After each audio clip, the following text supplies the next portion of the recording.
sokorta waxa loo daweynaa waxay tahay in la dhameeyo maaha sokorta mar hadaa sokor kugu dhacdo ma dhamaanayso sokorowga waxa waaye cudurka sokorowga wuxuu yahay sokortaada markii dhiigga ku badatay taas oo keentay dheecaan loo yaqaano insulin oo shaqeyn waaye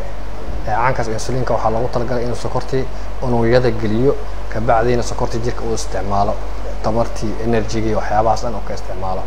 haddii insulintii yaraato iyo haddii insulintii shaqeyn weysaba labadaas waxay keentaa sokortaada inay dhiigga ku bato ka bacdiina dhibaatooyinka aan ognahay ee keento kaadi badan in kaadida soo raaco sokortii oon badan haraad badan miisaanka oo dhaco sokorta maxaa keeno sokorta waxaa keena waxyaabo aad u fara badan waxyaabaha ugu weyn waxaa ka mid ah cayilka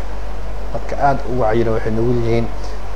mar walba aad cayilkaaga miisaankaaga sii kordhan waxaad ugu nugushahay inay sokor kugu dhacdo halis ugu jirtaa sokorta waxyaabaha kale keeni kara dhaxal haddii hooyo adeer habaryara eedayaal ay sokor qabeen adigana waxaa halis ugu jirtaa inay sokortii kuusoo gudubto qaab dhaxal ahaan ah waxyaabaha inaad kasii taxadirta loo baahan yahay maadaama dhaxal ahaan aad halis ugu jirto inaad taxadarkii kaleeto waxyaabo kale ay kugu darsamay cayil iyo hoola kaleeto waxyaabaha kale waxaa ka mid dadka u badan refined sugarka wax la dhaho oo ah sokorta degdega hore dhiigga ka gasho waxyaabahaas waxay ka imaadaan waxyaabaha macaanka ah ha ahaato jalaatada ha ahaato shukulaatada ha ahaato waxyaabahan nanaca iyo kaleeto cabitaanada shiidan oo sokorta lagu daro kaleeto waxyaabaha refined sugar ay dhahaan sokortaas waxaana markii aa cabtidbo ama aa cuntidbo dhiigga hore ka galaysaa already insulintaada waa yareed dheecaankii ka shaqaysiin lahaa sokortaas hadhowna dhiiggii kugu badanaysaa dhibaatadaas ay keenaysaa waxyaabaha kaloo kamid ah waxaa kamid ah dadka fadhiga badan aad haddii fadhigaaga uu yaryahay socodkaaga uu yaryahay waxaa halis ugu jirtaa inuu sokorta kugu dhaco that's why sida caadi loogu talagalay qofka bini'aadanka ah sida WHO noo sheegta 150 minute inaan soconno isbuucii haddii loo qaybsano waxay noqonaysaa 30 ilaa 45 daqiiqo maalintii inaad socod fiican samaysid ruucleys socod inaad fadhiga uun ka kacdid wadna garaacaaga xoogaa soo ziyaado u noqdo waxyaabaha kale oo kale waxaa ka mid ah dadka sokorta ku halista ugu jirta waxay ka mid tahay dadka qabo sigaarka balwadda dadka balwadda leh sigaarka qabo dadka dhiigkarka qabo kaleeto dadka kolestaroolka qabo kaleeto kuwaas oo dhan halis ay waa cudur isla socdo oo halis keeni karo sidad ban qofka hadduu xadiga waxyaabaha dadka halista ugu jiro waxyaabahan macmacaanka ee packet ku jiro ka soo qaad buskudka habeesan nutellada kaleeto badanaa Soomaalida hadda cafeteriada waxaa laga sameeyaa cocktails sokor badan ku jirto yes way keenaysaa waliba adigoo halis ugu jirta sokor oo cayilna haddii ay waxyaabahaas macmacaanka ku sii dirtid si degdeg ah sokorta ku imaanaysaa adigoo dhaxal ahaan halis ugu jirtay haddii waxyaabahaas macmacaanka ay cuntid waxyaabo degdeg ah ku imaanaysaa marka waxaa fiican qofka intuu cuni lahaa waxyaabo sokor lagu daray ama waxyaabo aad u macaan waxa dhan macmacaanka dhan waxay ka samaysiin sokor qofku wuxuu cuni karaa fruitkii vegetable-kii cambiya cuni kartaa qariya cuni kartaa waxyaabahaas marka fruitkaas iyo qudaarta kaleeto waxay hoos u dhigtaa in macnaha sokorta ka dib kaaga dhigto bisha barakeysan waxay u baahan tahay in mawduuc aad u weyn laakiin waxaa muhiim tahay xilliga soonka markii la soo dhow yahay isbuucyo ka hor waxaan sameynaa bukaanada inay imaadaan isbitaalada inaan fiirino qofkaas sokorta maxaa hore u heliyo dhiigkar ma u heliyo kiliya xanuun ma u heliyo wadna xanuun ma u heliyo markaas waxaa go'aan ku gaarayna qofkaas ma soomi karaa iyo waa soomi karaa qofkii loo fasaxo waa soomi karaa loo waxyaabo taxadar ah looga baahan yahay oo ah inuu number 1 cunadii u hagaajiyo xilliga soonka waxaa arki doonaa inta badan waa soomnaan doonaa laakiin afurka markii la soo gaaro qofkaas inuu ku afuro cunada dalaga ka samaysan iyo sareenta in qamadigi loo shiido oo canjeelo oo ka samaysto in digirti uu cuno malaayga uu cuno borotiinka marka saxankii iftaarka loogu talagalo waa inuu ka sameeyaa half inuu ka dhigtaa cunooyinkan la dhaho sareenta ah ama ha ahaato qamadi ama ha ahaato masago ama ha ahaato digirta kaleeto ha ka sameeyaan ha cuntaan aan ka fogaana baastada iyo bariiska inaan ku afurno haddii waliba sokor aan qabto aad ayuu sokor iskugu bedelayaan isla markiiba sokortiina